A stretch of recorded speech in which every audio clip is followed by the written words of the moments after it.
Drake has no friends. Yes, for some reason, Drake went on stage to tell the world that apparently he has no friends.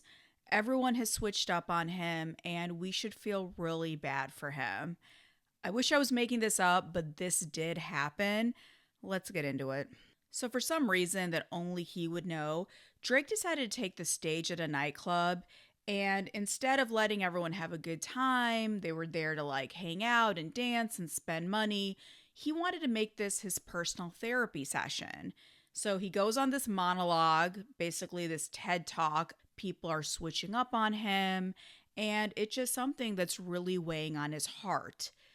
After that, he played Beyonce's Me, Myself, and I.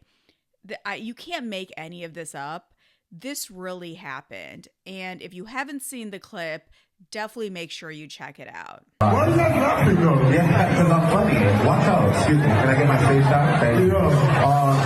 Listen, I'm going to tell you one thing about nostalgia. One thing about nostalgia this party here. My real friends are definitely in the building.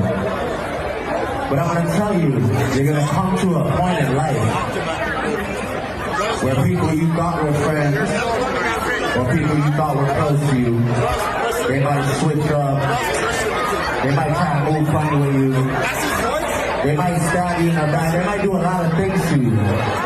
You'll come to that realization, wherever you're at in life, you've probably been there and you'll be there again, that's how life is. But look, sometimes it's you and you alone by yourself. Sometimes it's you alone with your thoughts. Sometimes, you know what, play the song. So I'm not going to make fun of Drake. Even though it is kind of weird that Me, Myself, and I, which was a song that a lot of us played in college, you know, when a guy wouldn't hit you back on Instant Messenger, you're playing Me, Myself, and I, and that's the soundtrack to Drake's life right now. That aside, I'm not going to make fun of him, but I do think that it's important to share with fans and people outside of the music industry what we can learn from music industry friendships.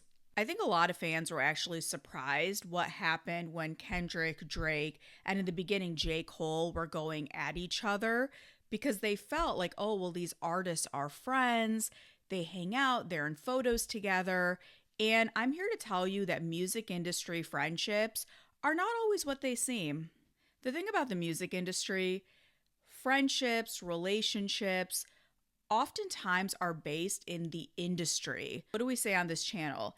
It's the music business, and the business aspect of it is as important as the artistry.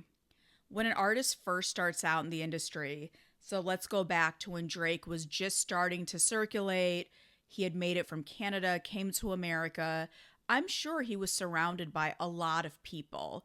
You remember all those photos with Drake and everyone from the blog era. Then he was also surrounded by people like Jay Prince, his son Jazz Prince, Birdman, and these were all business relationships.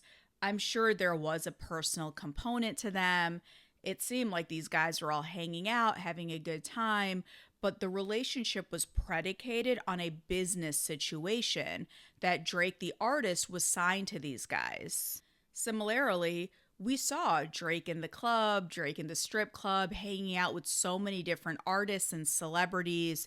I'm sure that they did have some good times together. They're young and they're hungry. They're all making money and experiencing fame for the first time. They're going through a lot of the similar situations at the same time. But remember, they're more colleagues than friends. Time goes on, the business side to the industry starts to take precedent. And of course, someone like a Drake who's an international superstar, he has to be mindful who he's hanging out with, who he can give a verse to. It's just a business decision. And no one can fault him for that. But just imagine what happens when the people closest to you are either on your payroll or they want something from you. Now you got to sit here and negotiate. Well, how much are you going to pay me for this verse? What do the points look like on the back end? Do I get publishing? Do I not get publishing? These things become part of the conversation. It's kind of hard to explain to people who aren't in the music business because for us in the industry, whether you're in front of the camera or behind the camera, we spend so much time working. and our personal life bleeds into our professional life. I remember when I first moved to New York, the people I worked with were who I hung out with, went to shows with, partied with. These are the people you see all the time.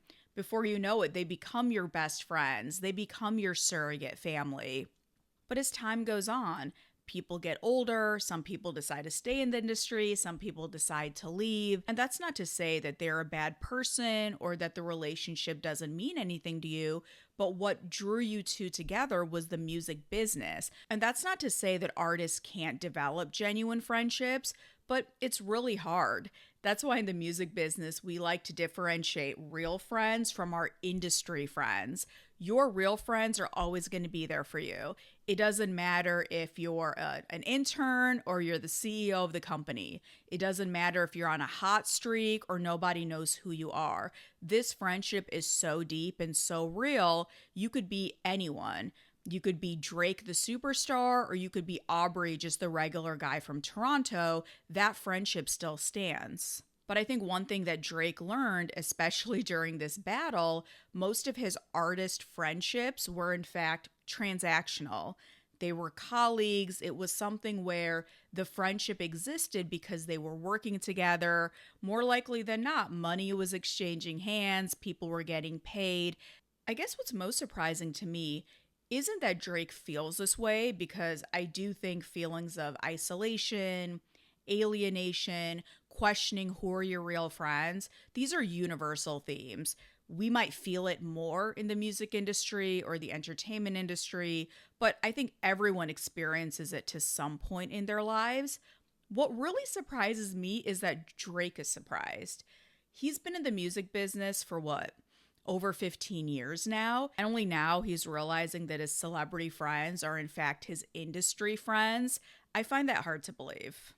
Drake is someone whose discography, I would say since day one, has dealt with these themes about people switching up on him. In his case, it's usually women switching up on him, but he talks about questioning people's intentions, why are people around him?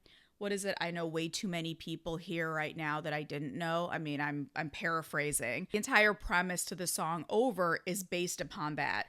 He's in rooms now with people who he's never met before, and he's surrounded by people who are these new faces. He's questioning why they like him, what are their intentions, what are their motivations. But this is stuff he's been talking about since literally day one. So based on the timing of this, I guess you could call it rant, it feels like he's just really still hurt about what happened with the rap battle. I don't think that he ever thought Kendrick Lamar was like his real friend, even though they have collaborated in the past, they have hung out socially in the past, but I don't think he ever deluded himself to thinking Kendrick was his friend. But I do think that he is surprised by the so-called 20v1. I don't think he thought that Rick Ross would go up against him, Future, Metro. So I think those are the individuals that he's probably most surprised and probably most hurt would take Kendrick's side over his side. So in many ways, I get it. And I think it's something that we all have faced in different times in our life. If you haven't faced it in your life, I'm sure you will, because as you get older, you're constantly thinking about the people around you, who you want around you. Are you aligned based upon values, based upon goals, all of those things? So this is just natural. It's bigger than a rap battle. And I think in the case of Drake, if he really feels that everyone has deserted him, alienated him, might want to do some introspection just to see why that would be.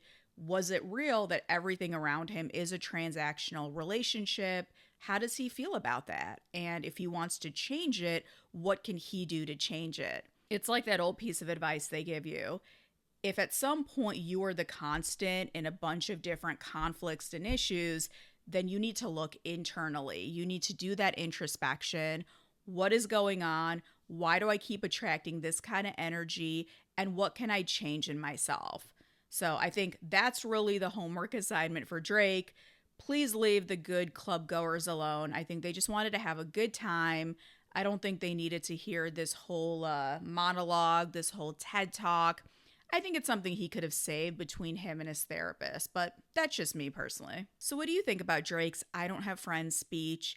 Do you think that it's him being honest and vulnerable and that's something you like from him? Or do you think, you know what, right sentiment, wrong place? Or do you just want him to keep it to himself? Like, you know what, I don't care. You are a rich, multimillionaire, famous superstar.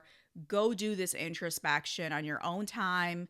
This is between you, your diary, your therapist. Like, we as fans just want to have a good time. I want to know your thoughts. Let me know in the comments.